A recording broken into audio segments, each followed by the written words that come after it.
अगर आपको कोई मूवी नहीं पसंद तो जाके अपनी मूवी बना लो।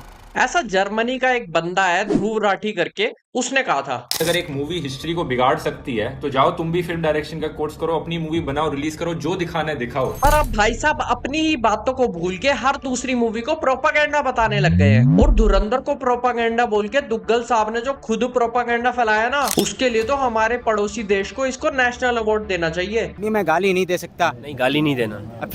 फैमिली देखती है। ये भाई साहब खुद को वैसे तो बहुत बड़ा देशभक्त बताते हैं, पर फ्लैग थोड़ा गलत यूज कर लेते हैं, ग्रीन वाला यूज करना चाहिए इन्हें। तो इस बंदे का धुरंधर को और भी ज्यादा सुपरहिट बनाने में कितना बड़ा कंट्रीब्यूशन रहा, उस पर हम बात करेंगे आज। भाई ने एक वीडियो बनाई जिसकी स्टार्ट में उसने धुरंधर पे बात नहीं करी, बल्कि अपना ही एक बवासीर बना दिया भवंडर के नाम से। अब भाई ने अपनी टुच्ची सी मूवी के स्टार्ट में एक नैरेटिव सेट कर दिया कि जो पुलवामा अटैक्स हुए थे उनके पीछे हमारे पीएम का हाथ था। बस अपनी मूवी में ये उनका नाम बदल देता है और फिर कह देता है कि ये तो फिक्शनल है। अगर आपको ये मूवी घटिया लगी तो धुरंधर भी इतनी ही घटिया है। पर अब ये बंदा ऐसा क्यों दिखा रहा है? क्योंकि जिसने धुरंधर देखी है उन सबको पता है कि मूवी में तो ऐसा कुछ दिखाया नहीं गया था, ना तो उसमें किसी पीएम का नाम लिया गया था और ना ही ये बोला गया था कि वो अटैक्स गवर्नमेंट ने करवाए हैं। इसका मतलब या तो ये है कि या तो इसने मूवी देखी ही नहीं है, या फिर ये बस अपनी इमेजिनरी मूवी में ऐसी फालतू चीजें घुसा के आदित्य धर और पीएम को टारगेट करके ऑडियंस को मैनिपुलेट करना चाह रहा है कि भाई वो फिल्म में भी सेम ही चीज हुई है। 19-20 का ही तो फर्क है बस। अब लोगों का इसने स्टार्ट में माइंडसेट बनाने की कोशिश करी है कि धुरंधर तो बेकार मूवी है और अगर तुम उसको सपोर्ट कर रहे हो तो तुम गलत हो। अब इसका ये प्रोपेगेंडा इसके लिए इतना ज्यादा उड़ता तीर बना कि जो ऑडियंस इसको सालों से फॉलो कर रही है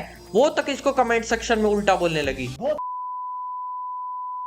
फिर हमारे जर्मन भाई भी चुप नहीं रहे, इन्होंने भी करारा जवाब दिया, कमेंट सेक्शन ऑफ करके और हजारों कमेंट्स डिलीट करके। भाई मुझे माफ कर दो, मेरे मुंह से निकल गई गलती से, आज सुबह कभी किसी को। ये बंदा अपनी ओपिनियंस को लेके इतना डेल्यूजनल हो गया कि इसने वीडियो डालने से पहले ही एक ट्वीट कर दिया था जिसमें ये कहता है कि सिर्फ एक ही यूट्यूब वीडियो लगती है 300 करोड़ की प्रोपेगेंडा फिल्म को डिस्ट्रॉय करने के लिए। मूवी डिस्ट्रॉय तो नहीं हुई, पर इसकी ये वीडियो आने के बाद और भी ज्यादा लोग मूवी देखने जाने लगे, उनको भी ये मूवी देखने का बहाना मिल गया। फिल्म की कास्ट भी इसको थैंक यू कर रही होगी क्योंकि इससे बढ़िया पीआर उन्हें नहीं मिल सकती। थैंक्स। अब मुझे तो ये लग रहा है इसको मूवी की एक लाइन बहुत ही ज्यादा चुभ गई है और इसने पर्सनल ले लिया कि हिंदुस्तान का सबसे बड़ा दुश्मन तो हिंदुस्तानी ही है, पाकिस्तान तो दूसरे नंबर पे है। अब ये टारगेट करता है इंस्पायर्ड बाय रियल इवेंट्स वाले पॉइंट को कि रियल इवेंट्स की एग्जैक्ट डेट लिख के गलत दिखाया गया है। अब दुग्गल साहब इसमें आपको क्या चुभ गया? 26/11 में जो आतंकी आए थे वो पाकिस्तान से आए थे, ये फैक्चुअली प्रूवन है। जिन मीडिया सोर्सेज को आप खुद दिखाते हो ना वो तक ये बात बोलते हैं, तो इसमें आपको क्या चुल हो गई भाई, ये जानना चाहता हूँ मैं। कांधार हाईजैक दिखा दिया वो गलत दिख गया, या पार्लियामेंट पे जो अटैक हुआ था वो गलत दिख गया? रियल इवेंट्स पे बेस्ड है तो रियल इंसिडेंट्स तो दिखाएंगे ही ना। अब मूवी में ये दिखाया गया था कि इंडिया की तरफ से पाकिस्तान में स्पाई भेजा गया था जो कि वहां की इंटेल इंडिया को प्रोवाइड करता था। तो इस पर भी भाई को तकलीफ हो गई, क्या था कि इंडियन गवर्नमेंट ने तो कभी एक्सेप्ट किया ही नहीं कि इंडिया ने पाकिस्तान में स्पाई भेजे है। अब दुग्गल साहब ये तो बहुत ही ज्यादा कॉमन सेंस वाली बात है, कौन सी कंट्री एक्सेप्ट करती है कि मैंने किसी और के यहाँ पे स्पाई भेज रखा है? इतना फालतू का ज्ञान बांटता है भाई, थोड़ा सा यूज कर लिया करना इसको।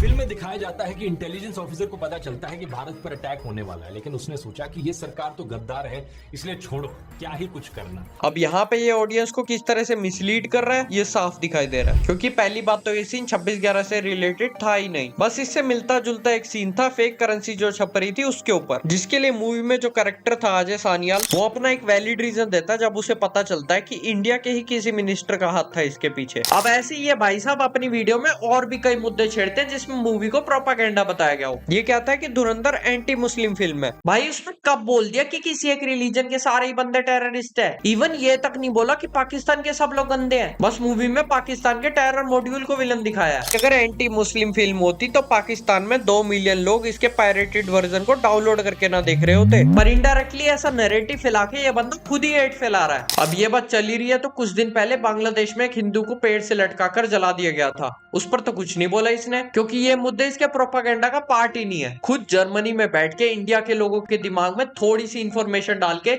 इतनी सारी मिस इन्फॉर्मेशन डालना, ये अवेयरनेस नहीं है। फिर कहता है मैं तो बस क्वेश्चन करता हूँ। अरे भाई क्वेश्चन करने में और लोगों के दिमाग में पहले से उसका आंसर फिट कर देने में बहुत फर्क होता है। अब मैं तो बस यही कहूंगा कि ऐसी बाहर की ब्रीड से बचो और ये याद रखो, हिंदुस्तानियों का सबसे बड़ा दुश्मन हिंदुस्तानी ही है, पाकिस्तान तो दूसरे नंबर पर आता है।